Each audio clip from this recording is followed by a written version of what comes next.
exercise science cell to help us. This is approach, and I use the picture of a mountain because this is how we all approach it. And what they call linear periodization here allows us to have a process. It's an approach to training, and this should all be very familiar for all of you because I think this is how we all approach training. The problem with this is that if you have school children, you don't have that amount of time in which to train. So we don't have a 6 to 8 week period for our preparatory period or a 3 to 4 week period for a transitioning period. But yet we still approach it in the same way, and that's a problem. See as a coach हम लोग को सबको पता है competition period क्या है, transition period क्या है, प्रिपेरेटरी पीरियड क्या है.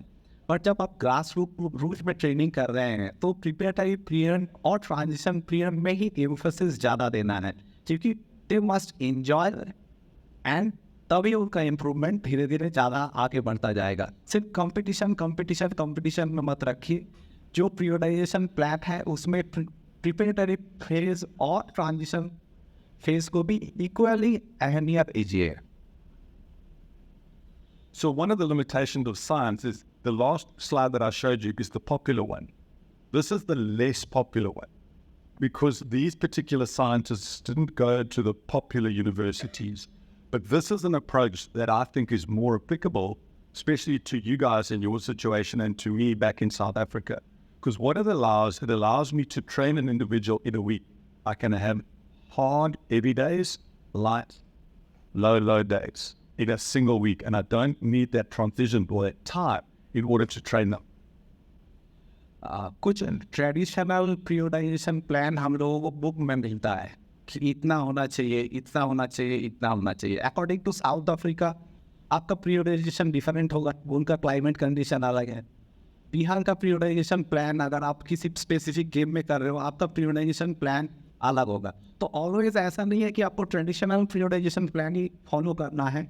आप अगर जब कंटिन्यू मॉनिटरिंग करेंगे तब you can modify your periodization according to the demand, और जो जैसे उनका परफॉर्मेंस अपलिफ्ट हो रहा है उसको देखते हुए आप अपने पीरियडाइजेशन में मॉडिफिकेशन ला सकते हैं. And the modification to the plan is also technically, because a large part of this is around practices. So some practice needed to be really intense, really fast, really energetic. Other practices, it's more about technical correction, technical training. So it's not only about the physical training, it's about your approach to how you're going to teach the technique. आप कैसे train कर रहे हो proper technique में ये important है. कितना ज़्यादा ट्रेन कर रहे हो ये इम्पॉर्टेंट नहीं है, क्वालिटी रहना चाहिए. आप जब भी पीरियडाइजेशन प्लान कर रहे हो आपका टेक्निक ट्रेनिंग में आपका स्पेसिफाइड ट्रेनिंग प्लान होना चाहिए. ऐसा नहीं कि डीएमएन जैसे सबको एक जैसे डी सर बोल रहे थे कि सबको सेम मेडिसिन देना नहीं है, आपको इंडिविजुअल टू इंडिविजुअल टेक के देना है. Which I think is important. Because again, coming back to your context, the Indian genetic is very different to the South African genetic, which is very different to Australia and England and the US. So you don't have that genetic coding. So we've got to look for what is unique within Indian people and then say that accordingly. Get involved with them to say, this is what you need to do. Give us a training course. Our concern is our Bihar rugby team is the top notch in national level. So we want to train our coaches with this application. So for that, what we have to do? You will teach how to handle this software, from where we can procure? Oh, I think it's best to have a support system. So again, I'm gonna put you back into we will discuss because they will then have the support structure to help assist you to get the information and to make sure that you report on it. So what else do we know about sport performance? Well, the science will tell us that elite performance is really about three things. Firstly, it's about the reduced time to achieve a goal. So how quickly you can respond. And how we see that every day. We see that in football. We see that when athletes are very, very good, they seem to have a lot of time on the ball. If you जब आपको performance का optimum गोल मतलब जो आपका लक्ष्य है, लक्ष्य भेद जब करना है तो पहला जो कंसर्न है reduce time take it to achieve goal. Injury prevention तो करना ही है, उसके साथ साथ कम से कम समय में उसको उस गोल तक, लक्ष्य तक पहुंचाना है। इसके लिए आपको स्मार्ट ट्रेनिंग की ज़रूरत है। You have to be smart in your training when you are imparting. जब आप ट्रेनिंग दे रहे हो आपको सोच समझ के स्मार्टनेस के साथ देना है, तभी कम समय में आपका जो लक्ष्य है उसमें आप पहुंच सकते हो, इंजरी को अवॉइड करते हुए। Similarly, if you look at the ability to have maximum certainty, they're not tentative, they're not nervous, they're not apprehensive. I don't know if any of you watched that final last night. Jadeja was not tentative in that last over. He went for everything. He didn't hold back. He believed in himself, and that's very, very important. And the last one is that they conserve energy. So if you look at football, you see Messi, when he's running, he runs fast. But when he's not running, he's conservative. And part of that is what happens through the rehabilitation process is because once you've injured, your body becomes inefficient. And part of the rehab process is to make you conserve energy to get you back to that high level again. आपको training का पूरा time में proactive नहीं रहना है। जब आप Messi को खेलते हुए देखोगे, जब उसके पैर में बॉल आ जाता है उसके बाद वो एकदम फास्ट हो जाता है। जब वो नॉर्मल ग्राउंड में लगता है कि वो क्या ऐसे ही खड़ा हुआ है। तो this is a smart training approach. वो अपना एनर्जी सेव कर रहा है। जब वो खड़ा है वो अपना एनर्जी क्यों वेस्ट करे। और आपको प्लेयर को ये बिलीव सिस्टम उसके अंदर लाना है कि उसके मन में ये झिझक ना रहे कि कोच साहब जो हमें बता रहे हैं वो गलत है या सही है। मुझे यूट्यूब पे 2 बार देखना है कोच साहब सही बता रहे हैं या नहीं बता रहे। ये बिलीव सिस्टम आपका बच्चे के अंदर होना चाहिए, तभी होगा जो जब उसको अपना परफॉर्मेंस दिखेगा। जब आप उसको ये नहीं बोलोगे बढ़िया खेल रहा है, उसके बदौलत आप बोलोगे कल तू 57 केजी लिफ्ट कर रहा था, आज तू 61 केजी लिफ्ट कर रहा है। तो जब आप डेटा दोगे तब उसके अंदर ये बिलीव सिस्टम डेवलप होगा और तब समय में वो परफॉर्मेंस अटेंड करने की तैयारी या कोशिश करेगा। And then lastly, what they've told us here is if they've divided drills up. So as coaches, what they've been able to identify that there's certain types of drills that you can do. And if you go and you educate yourself and you are different focuses of a session that you can have based on what your aim is. So if you're trying to improve a skill or improve a technique, it's called a drill task. And you focus on certain aspects within that task. If you're trying to improve a task, it asks you to add different things to that task. And then lastly, if you're trying to stabilize the task, in other words, you've learned a new skill, it then gives you the advice about what it is that you as the coach need to do to ensure that that learning stays. It also offers us an idea behind how do we coach. So in other words, when we're in the team sport and we've got a team environment, they introduce this concept called pattern or performance recall. And your focus can be, do you want to play pattern? So in a rugby sense, if you've got a defensive strategy in your sevens, how do you want to work it out? And what you do is you practice the pattern so that it becomes innate, it becomes understood, and everybody knows what they do. And it almost looks like it's automatic, so that people don't have to keep watching where the ball is going. It happens because you've practiced it. Or you can focus on performance. And the performance recall at the other end of that is that you don't really concern yourself with how the ball gets out, but that it only gets out. And very often now what they're talking about is they're talking about this game-based approach to coaching, or called chunking. And what you do in your coaching is that you create little chunks of information or little chunks of aspects of the game, whether it's an attacking strategy, a defensive strategy, or whatever it is. And those are the ways that, number one, children learn better, because they don't learn everything at once. So if you need to focus on something, chunk it, make it smaller, make it in a bite size that they can understand, and then coaching teach them that. 2 चीज, एक है pattern, एक है performance. यहाँ पे football का बात चल रहा था, तो आप स्पेन की बात करें, जो फेमस फुटबॉल प्लेइंग स्टाइल है टीटी का, वो एक पैटर्न है।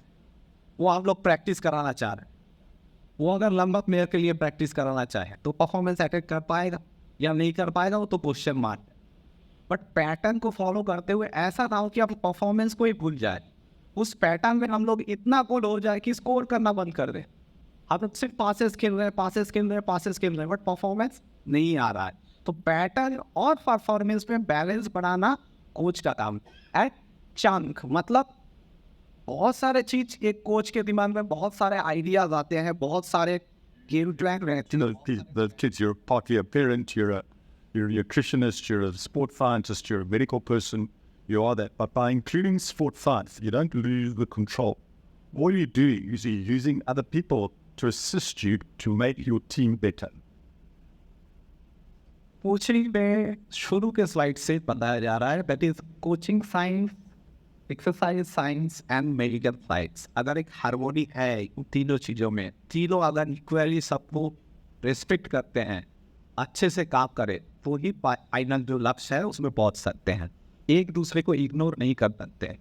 तीनों अगर एक साथ रहेंगे तो भी हम अल्टीमेटली को अचीव कर पाए. अभी वो इजी आया ना, माइकल फेल्प्स किसी का नाम सुना? सुमत क्या था? बहुत एरोगेंट सर, क्या बहुत एरोगेंट सर, कैसे जीता हो? आदि माना था. He not listen to anybody. Police वालों का मार दिया 14 years man. So it is something missing in you. जो उसको आपको फैमिली से बात करके you are doing यहाँ पर Indian में ऐसे एथलीट बहुत है. लिएंडर पेस हमारा टेनिस प्लेयर था, वो भी किसी के बात नहीं सुनता था. I was his guardian in Chennai. वो किसी के नहीं सुनता, टीचर नहीं सुनता है. फाइंडिंग आउट आपको फाइंड करना है, आपको जरूरी है. However, subjective boy was taken as for. Job शुरू कुछ रहा है और ध्यान से सुन रहा है, लेकिन इतना से नहीं होगा कोचिंग, और आगे भी आपको मतलब जाना पड़ेगा. और इसके लिए मतलब 10 साल के लिए प्रोग्राम बनाया आपने डीजे साहब. इसलिए बोल रहा खुद मिला के इट्स निट फैमिली स्पोर्ट. जब तक स्पोर्ट्स नहीं हो रहा है, स्पोर्ट्स सपोर्ट सब नहीं हो रहा है, आपको विक्ट्री स्टैंड नहीं मिले. तो एडअप इस कारण है. और सेंट्रल स्पोर्ट्स वॉम चेन्नई से आया हुआ. This how we am channelize this day meeting में. मतलब जो चेन्नई का मतलब चार कितना मतलब बहुत मानिया बहुत पुराना आदमी है स्पोर्ट्स में. The only first doctor to get a sport position and a qualified man. Government में भी काम किया था. ये lot of panels. So I treat him as my guru in sports science. I have seen him. जो मतलब पहले से हम देखा मीटिंग में मतलब वाइड नॉलेज स्टिल लर्निंग. तो सुबह मतलब इतना बोला है, it is only 10% of his knowledge what he has given to you. तो इसके बाद Andrews wonderful man of training method, जो भी आपको मतलब किया ही ऑल्सो मतलब आउटलाइन किया, मतलब कैसा आप लोग को मतलब ओपन करना है ट्रेनिंग का. ये आप लोग को नहीं मालूम है, लेकिन आप लोग का और भी सक्सेस कैसे रेंज में होगा. क्योंकि इंडिया में मतलब आई नो कम से कम NIS qualified coach 7-8 lakh coach हो, वॉट एथलीट्स कोच सब वो. तो ये नहीं बोल रहा हूँ मतलब वो लोग अच्छे नहीं किया, अच्छी कर रहे हैं, लेकिन वो तो स्टैग्नेट है ना. जो स्टैग्नेट को पूछा मतलब कहीं रोक दिया, आपका गलती नहीं, कहीं रोका. तो हमें भी आप लोग ऐसे मतलब कोचिंग में था पहले. अब जो वॉकिंग छोड़ने के बाद कोचिंग में गया, हमने भी इंटरनेशनल कोचिंग से, लेकिन मुझे मतलब वो कहीं हमारे रुका हुआ, वो आंसर भी आपको सुनी मिलाना क्यों रुका हुआ. Because of science development in the coaching. Science mean सब होता है, मतलब आपको ये प्यारे से बोला है, मतलब एंड्रूस बोला है, आपको DG साहब भी मतलब फर्स्ट क्लास एग्जाम में दिया हुआ. और मेरा बात हो जॉनी मैडम साइकोलॉजी बोलेगा which is very essential for victory. और इसके बाद खाना, हर एक स्टेट इंडिया में खाना is a big headache coaches के लिए. कभी आम पटा हुआ कोच मिलना चाहता है तो आपको खाली इडली और सांभर मिलेगा, लेकिन आप जीत नहीं सकता. तो इसलिए nutritious value is very important. तो हमारा 5 सब्जेक्ट जो लिखा है इधर आज आप लिख लीजिए, इट इज़ वेरी एसेंशियल. तो ध्यान से आपको मतलब देखना चाहिए. आप लोग भी कोचेस अच्छे लर्नर होगा, अच्छे मतलब सही को पढ़ा और फाइनली वो एक वैलिडेटेड रिजल्ट बन जाता है और वो अल्टीमेटली गाइडलाइंस होता है. तो साइंटिफिक प्रोसेस ये है. और न्यूट्रिशन ऑप्टिमाइजेशन या फिर हम न्यूट्रिशन को कैसे बेनिफिट कर सकते हैं, मतलब वो यूज़ करके परफॉर्मेंस कैसे इम्प्रूव कर सकते हैं, उसके लिए 3-4 चीज़ें बहुत इंपॉर्टेंट है। And first thing is anthropometric assessments. So बहुत सारे लोगों एंथ्रोपोमेट्रिक के बारे में पूछ रहे थे कि जोमेटो टाइपिंग कर सकते हैं क्या, कि क्या करना है, एंथ्रोपोमेट्री कैसे जांच कर सकते हैं। तो एंथ्रोपोमेट्रिकल असेसमेंट बहुत इंपॉर्टेंट होता है। बायोकेमिकल असेसमेंट यानी कि हमारे ब्लड टेस्ट, यूरिन कल्चर वगैरह, क्लिनिकल साइंस एंड सिम्टम्स की आपकी रिकवरी कैसे होता है, डिहाइड्रेटेड हो कि नहीं, अगर एनर्जी कम होता है कि बाल झड़ रहे कि कैसे हो, ये सब चेक करने के बाद फिर हम एक बैलेंस न्यूट्रिशन प्लान प्रिपेयर करते हैं। और उसके बाद बैलेंस न्यूट्रिशन प्लान बनाने के बाद ही हम सप्लीमेंट्स के बारे में देखते हैं। सो एंथ्रोपोमेट्रिकल असेसमेंट, भैया next seat like it. Okay, so anthropometrical assessment में हम कुछ पैरामीटर्स चेक करते हैं, जैसे कि height, weight, skin tone thickness और गर्थ, ठीक है।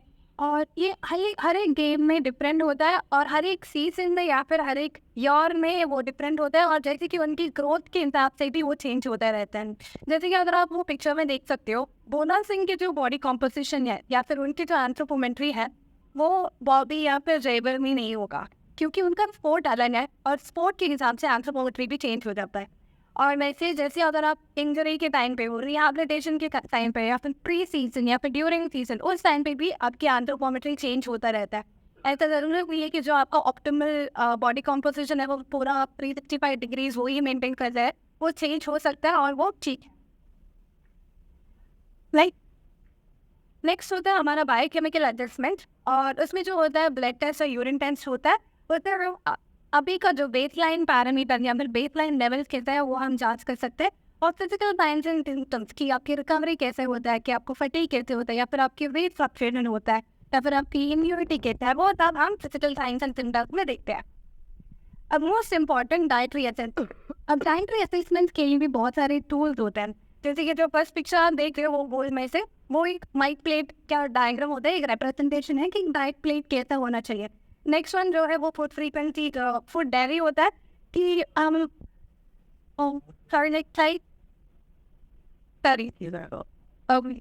तो ये फ्रीक्वेंसी ऑफ फूड रिकॉल है, और रिकॉल में हमें ये पता चलता है कि पिछले दिन या फिर प्रीवियस डे हम क्या क्या खाया है, कितना क्वांटिटी भी क्या है, और उसके हिसाब से आपका जो मूड होता है, अंदर एनर्जी होता है, वो सब हम चेक करते हैं। और फ्रीक्वेंसी में हम एक टाइम पीरियड लेते हैं और उस फ्रीक्वेंसी के बीच में हमने क्या क्या खाया है वो हम देखते हैं। मैं नेक्स्ट स्लाइड। अब न्यूट्रिशन साइंस वो हम कैसे राइट कर सकते हैं। फर्स्ट थिंग, जैसे अगर आप देखोगे ये जो लेफ्ट साइड में जो डायग्राम है ना, जो एक इन्वर्टेड ट्रायंगल है, उसमें अगर आप देखोगे तो फिर दिखेगा कि जो कंपनीज या फिर सप्लीमेंट कंपनीज एंड पॉलिथिनिक sometimes what they want is कि हम सप्लीमेंट पे ध्यान देते हैं।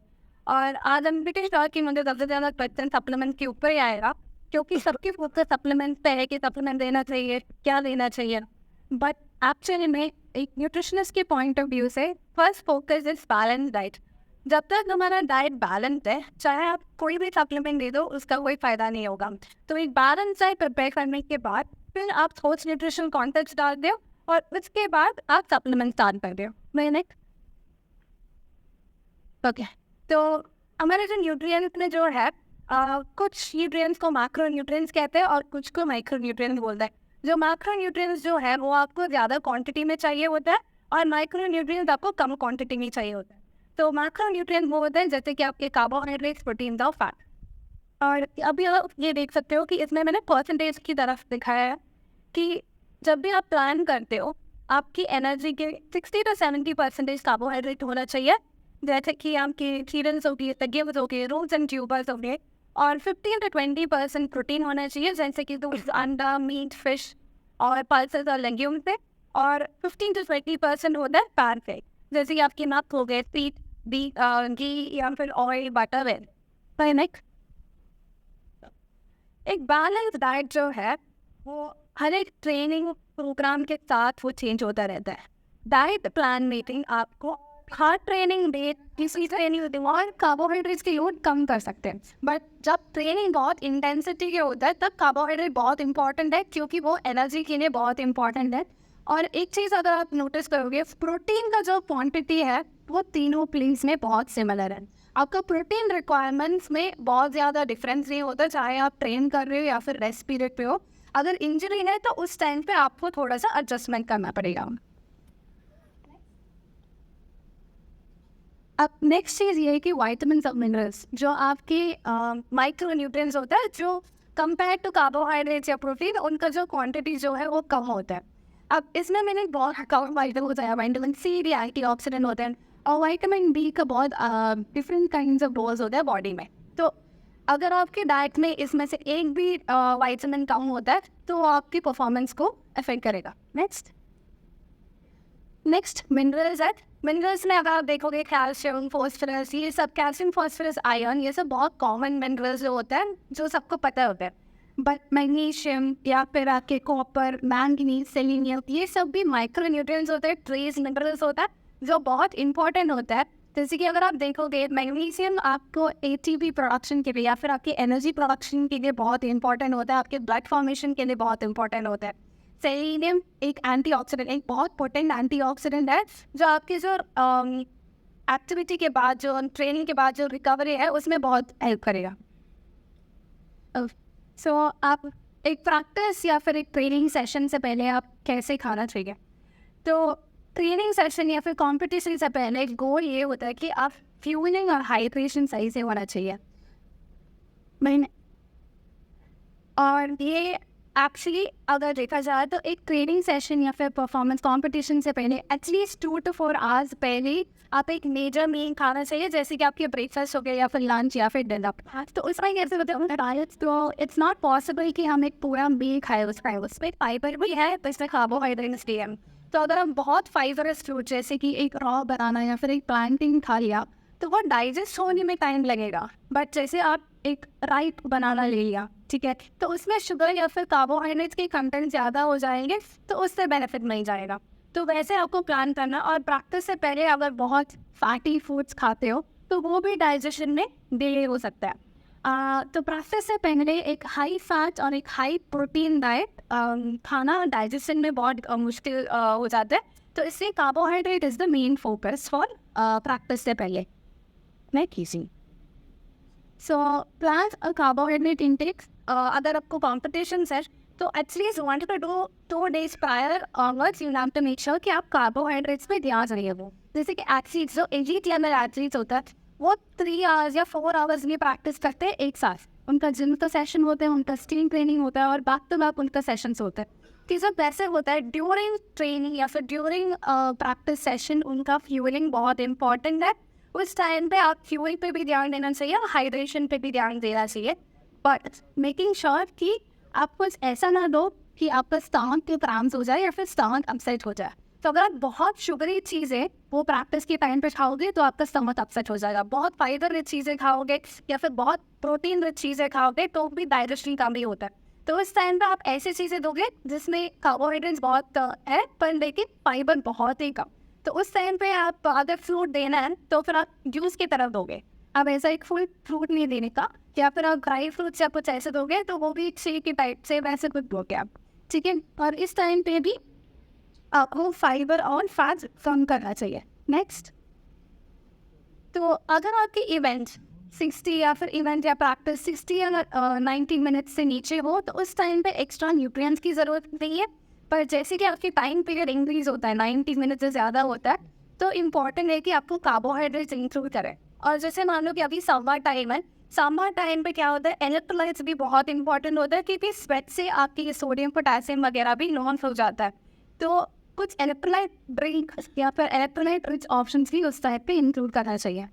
नेक्स्ट, अब प्रैक्टिस के बाद क्या खाना चाहिए? ये तो ऑलमोस्ट ऑलवेज सबको पता होता है कि प्रैक्टिस के बाद प्रोटीन रिच फूड्स खाना चाहिए। तो लेकिन प्रैक्टिस के बाद भी रिफ्यूलिंग और रिहाइड्रेटिंग बहुत इंपॉर्टेंट होता है। तब और इसकी चक्कर में मोटिवेशन भी उनका कम होता है। तो ये सारी चीज़ें चैलेंजेस होते हैं कि रिकवरी प्रॉपरली करने से। और कभी कभार उनका लैक ऑफ नॉलेज कि क्या कब खाना चाहिए या कितने अमाउंट में खाना चाहिए, वो भी एक लिमिटेशन होता है रिकवरी न्यूट्रिशन के लिए। सो रिकवरी के लिए हाइड्रेशन, रिफ्यूलिंग, प्रिपेयरिंग और रेस्ट बहुत इंपॉर्टेंट होता है। नेक्स्ट, क्योंकि मैं रिकवरी के बारे में बात कर रही हूँ, मैं एंटीऑक्सीडेंट्स और फाइटोकेमिकल्स के बारे में बात करूँगी। एंटीऑक्सीडेंट कुछ ऐसा चीज़ है जो हमारे बॉडी में जो ऑक्सीडेटिव स्ट्रेस, जैसे कि आप एक्सरसाइज कर रहे हो तो आपके अंदर कुछ केमिकल चेंजेस होता है, उसके चक्कर में आपका ऑक्सीडेटिव स्ट्रेस होता है। और जब ऑक्सीडेटिव स्ट्रेस बहुत हाई होता है वो सेल डैमेज करने लग जाता है और आपकी इम्यूनिटी पे भी असर होता है।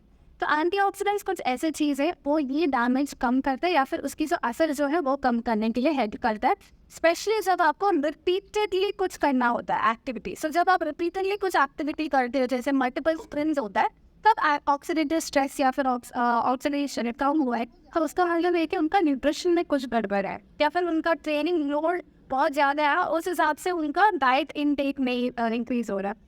तो ये सब कुछ देखना है। और बच्चों में एक ये भी प्रॉब्लम है कि बहुत पिकी होते हैं वो लोग, मुझे ये नहीं खाना, मुझे खरीना नहीं खाना, मुझे पपाया नहीं खाना। तो जब तक आप वो वैरायटी इंक्लूड नहीं करते उनके डाइट में तो डेफिशिएंसीज होने के चांसेस भी बहुत हाई होते हैं। और आजकल तो सबको फ्राइज या बर्गर और पिज़्ज़ाज वो भी चाहिए होता है, तो उसमें भी न्यूट्रिएंट डेंसिटी यानी कि एक पोर्शन ऑफ आप पिज़्ज़ा लोगे तो उसमें जितना न्यूट्रिएंट्स होगा वो कम होगा, उसमें कैलोरीज होंगी, एनर्जीज होंगे, पर न्यूट्रिएंट डेंसिटी कम होता है। वेजिटेरियन डाइट में अगर देखोगे तो उसमें सैचुरेटेड फैट्स कम होते हैं जो हम हार्ट हेल्थ के लिए बहुत नेगेटिव बोलते हैं, कोलेस्ट्रॉल कम होते हैं, पर वो प्रोटीन में भी आयरन नहीं होगा। We first focus on a balance meal plan, उसके बाद इंक्लूड प्लेंटी ऑफ वेजिटेबल्स या फिर plant based diet, cereals, legumes, fruits, vegetables वैसे। और जो न्यूट्रिशन असेसमेंट जो आपको बताया था, जो एंथ्रोपोमेट्री असेसमेंट या फिर बायोकेमिकल या फिर आपके जो डाइट रिकॉर्ड्स जो है वो क्वार्टरली या फिर हाफ ईयरली करना चाहिए, यानी कि 1 in 4 months या फिर 1 in 6 months। और उसके बाद अगर ब्रॉड स्पेक्ट्रम मिनरल्स, वाइटामिन, अगर आपको कुछ डेफिशिएंसीज होता है तब जाके आपको सप्लीमेंट्स का फोकस करना चाहिए। और सप्लीमेंट्स से अगर आप देखोगे according to the science right now 6 supplements हैं जो एक्चुअली परफॉर्मेंस इंप्रूविंग होता है, जिसके लिए बेनिफिट है, जिसके लिए डोपिंग बस कम होता है। पर वो 6 सप्लीमेंट्स आपको वो 4 क्वेश्चंस पूछना चाहिए कि वो सेफ है, वो लीगल है, वो बैच टेस्टेड है कि नहीं, और अगर वो आपको सही है कि नहीं। तो ये बहुत इंपॉर्टेंट है। Thank you. Thank you very much. So what? I'm good and flexibility, yeah. And again, I do it.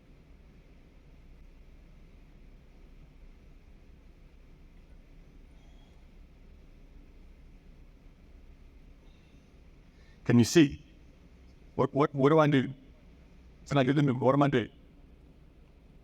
क्या कर रहे हैं कोई बता पाएगा? Tightness. Show me. Show me.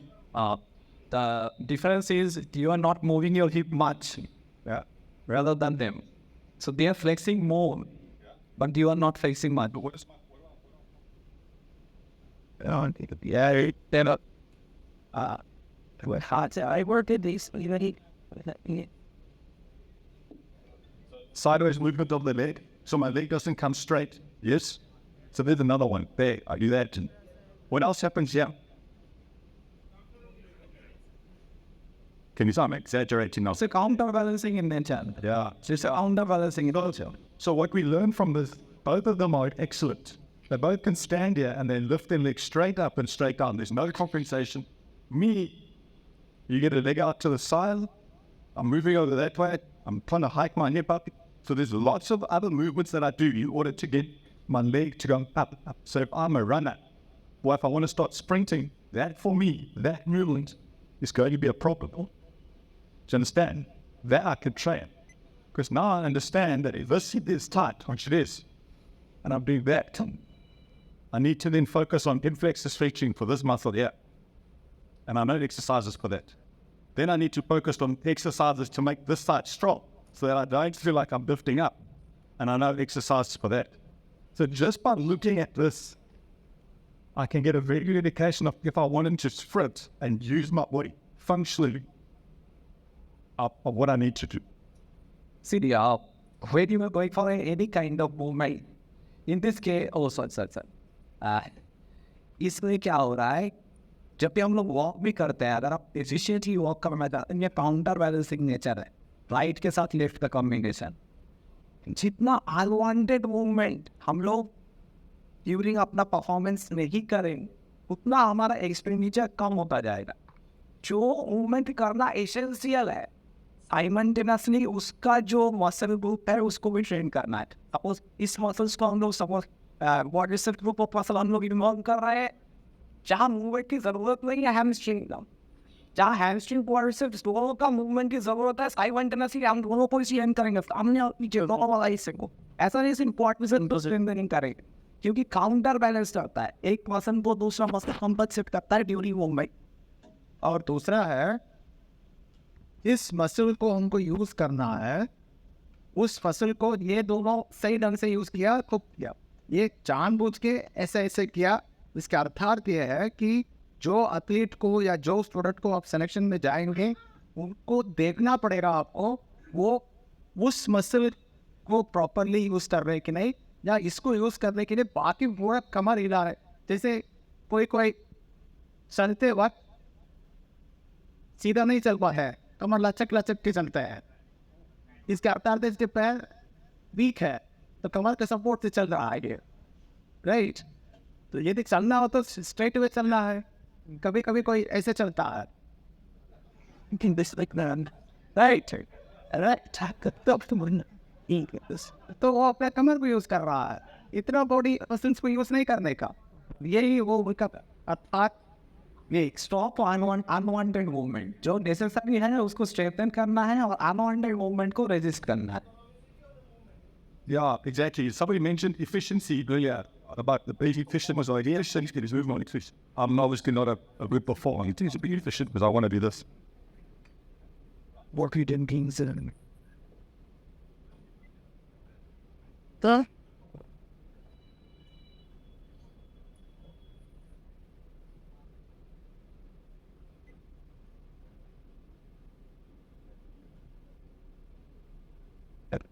Stop like that.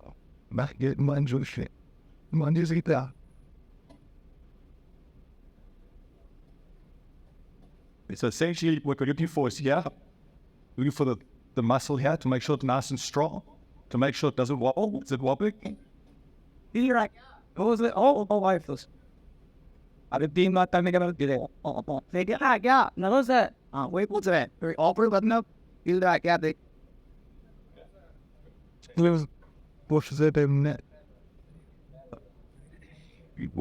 Yeah, that's wobbling. Oh, yeah, if we were. Come up, straight. There, I got up. Yeah. Baby. And then. And that. Can I son? Easy one. Yeah? Looks good. This is good. Yes? What third one? On the us, man.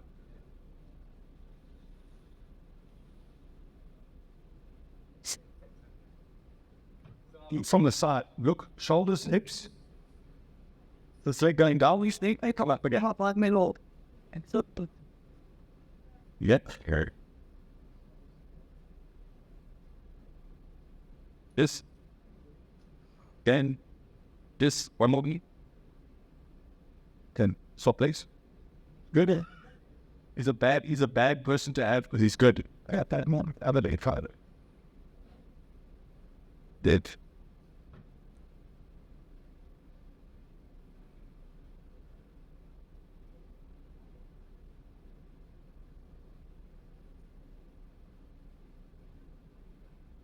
So you can see with this leg back, it's just a little bit more shake. Just a little bit more shake. So this head doesn't like this. It doesn't like going down into eccentric movement. So this quadricep doesn't like eccentric movements. By same thing, yeah, it is not as if we made the output and get all the go. Speed. A bit. More. If it had hit it surface up, can you see balance? Problem. Maybe problem. Probably S goes down, bam out, chasing down. You can't see, but yeah, this forward to it. It's not straight. So those are many problems that we can fix. Like for the pigeon. This dog. If we get you right, I don't know, it ain't up for the video. I'll treat Connie. not. And one is to go the case, we hit darkly, good at this, years. We die out of the boot, let's see it. For fruit and skin cut. Just before you go. So I just want you to highlight. Important thing for this is people coming back from injury. Because they'll be strong on one leg and the other leg in a functional movement. You've got to train this. I've had 5 surgeries on this knee, and if I did this, when my left leg's in front, I'm fine. When my right leg's in front, although I've done rehab, I struggle. So I still get marked down doing this test, although I've done rehab. In case में क्या होता है, जब injury से athlete वापस आते हैं तो हमारा एक नेचुरल टेंडेंसी बनता है. सपोज हमारा राइट लेग में इंजरी है तो हम लोगों का तो टेंडेंसी हो जाता है लेफ्ट लेग में ऐसे खड़े होने का. ये टेंडेंसी बन जाता है. तो ओवर यूज के कारण उस लेग में इंजरी होना स्टार्ट हो जाता है. तो जब भी आप इंजरी के बाद रीअसेसमेंट करेंगे तो ऐसे मूवमेंट करके देखेंगे कि वाइडनेस का लेवल कितना है. ठीक है.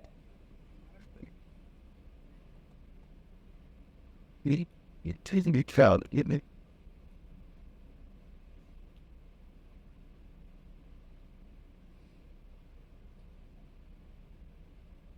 There's so based. Deep.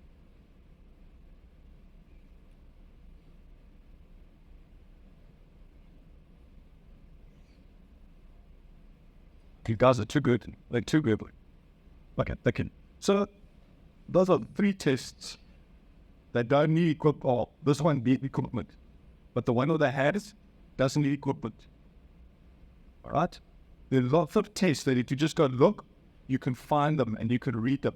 Simple test of just standing like that on one leg, keeping that leg straight. A stalk stand.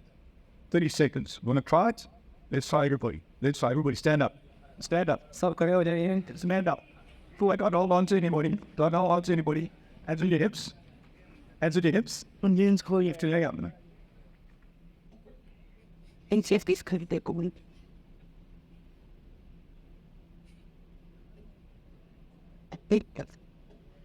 Up at the step, it has about what's probably got a little hip. 5, 4, 3, 2, 1. Stop. And back to the quality. All right.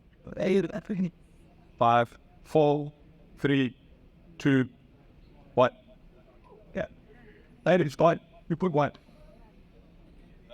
2. 2, give them this. 3. So sometimes difference between left leg and right leg. So what we do is as I said to you earlier, science. It's just a process. going on क्या किया आप? तो यही है. जो करने के लिए बोला कि वो नहीं है. हम ऐसा किए, फिर ऐसा किए. तो ये आपको टेस्ट कर. I think you summarized what I wanted to say, but it's to be objective and to be able to do the test the same way every time. And that's why at CSS, that's what we focus on, is to have tests that have some sort of science behind them, like the FMS. We use those and we do them exactly the same way every single time. And that's key. It's got to be done the same way every single time. विश्वास नहीं है. Same चीज sports में भी हो रहा है. अपने इंडियन कोच पर हमको विश्वास नहीं है. He is right. जो नहीं सुबह सुनील गावस्कर को, रवि शास्त्री को या किसी को भी बुला के कोच बना, वो उन्हीं को बोलिए ट्रेन द टीम. गलती हमें में है. जिस दिन हम शुरू करेंगे अपने बिहार का डॉक्टर्स के पास जाने का और अपना इंडियन कोचेस पर भरोसा रखने का, ऑटोमेटिकली सब कुछ हो जाएगा. और दूसरा पॉइंट ये है, हम अपने आप को अपग्रेड नहीं करना चाहते, चाहे डॉक्टर्स हो या कोचेस. अपने आप को अपग्रेड नहीं करना चाहते. हम जहाँ हैं वहाँ हैं. अब एक लेवल का कोचेस है, पता नहीं कब तय नहीं थे आप लोग. उनके बाद अपने आप को अपग्रेड करने के लिए क्या कदम उठाए. ठीक है, आप बोल सकते हैं सरकार ने नहीं भेजा, हमको वेतन कम है, ये है वो है, सब कुछ बता सकते हैं.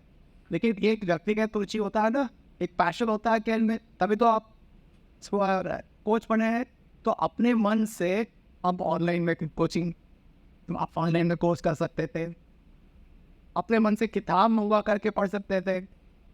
कितना लोग लाइब्रेरी जाके या ऑनलाइन लाइब्रेरी जाके स्पोर्ट्स के बारे में पढ़े हैं, या कोचिंग का लेटेस्ट टेक्निक के बारे में कितना बार कितने लोग पढ़े हैं? नहीं पढ़े हैं भाई, अपने आप को अपग्रेड ही नहीं कर रहे हैं। तो सिंपल बात यह है, हम भी चाहते हैं हमारा बिहार का कोच ही हमारा बिहार के खिलाड़ियों को भी कोचिंग करे। इसलिए आज एथलेटिक्स में शक्ति वहाँ बैठा हुआ है। शक्ति को मैं डिस्कस के लिए सारे बच्चे को इकट्ठा करके शक्ति को इस्तेमाल करके हम कोचिंग करा रहे हैं, और इसको अपग्रेड कराना मेरा काम है। इसको और कोचिंग में अपग्रेडेशन कराना मेरा काम है। सिमिलरली वॉलीबॉल में करा रहे हैं, वॉलीबॉल में करा रहे हैं। हाँ, जब तक हम अपना बिहार का कोचेस को डेवलप नहीं करेंगे, कितने दिन हम बाहर का कोचेस पर निर्भर रहते रहेंगे। तो थोड़ा आप पर भी उचित आपसे भी होना चाहिए, थोड़ा हमसे भी, हमको भी आगे बढ़ के काम करना। तो ये दोनों तरफ का है, दोनों तरफ खिलाड़ी बनना चाहिए। If you're doing CSS, you also to carry for it. We went to US, we went to UK, Australia, South Africa, because there is already the wheel is running. वो तो पीछे डाल दीजिए सामने, आगे पहुंच गए। आई कोचिंग भाई, कोचिंग में बन जाना हम लोग बता रहे हैं। कोचिंग लाइन में घुसो, वो ज़्यादा बेटर है। घुसो कोचिंग में। अभी कोई चंगर में अभी भी असिस्टेंट प्रोफेसर वगैरह ये तो अपना है ही, अपना गए। ये देखो, ये साइड आपको, ये इवनिंग टाइम तो बड़ा से ऑन कोल्ड फाइटोकेमिकल वगैरह बहुत रिच होते हैं वेजिटेरियन डाइट्स में, पर आपको सही फूड पे सही टाइम पे देना चाहिए, वो एक बहुत इम्पॉर्टेंट है। नेक्स्ट, अब ये इन 2-3 महीनों में बहुत सारे आर्टिकल्स आए सप्लीमेंट्स के बारे में कि एफएसएस है रेगुलेशन बना रहे हैं, एफएसएस है इन्हें ये पता करने हैं कि एक्स नंबर ऑफ सप्लीमेंट में, या फिर वो बोलते हैं कि डब्बे में तो बोलते हैं कि 20 ग्राम प्रोटीन मिल जाएगा धूप से, पर वो स्कोप में तो सिर्फ 10 ग्राम प्रोटीन होता है, या फिर प्रोटीन की जगह कुछ और मिल जाएगा। तो बहुत सारे डोपिंग रिस्क होता है सप्लीमेंट्स में। तो क्या हम ये सप्लीमेंट्स खाना चाहिए कि नहीं, वो हम नहीं करते हैं। तो सप्लीमेंट्स कैन बी एनकरेज जब आपकी न्यूट्रिशनल रिक्वायरमेंट मीट नहीं होते। जो मैंने शुरू में एक पैरामीटर दिखाया था कि हमें पहले बैलेंस डाइट पे फोकस करना चाहिए, फिर फूड न्यूट्रिशन, फिर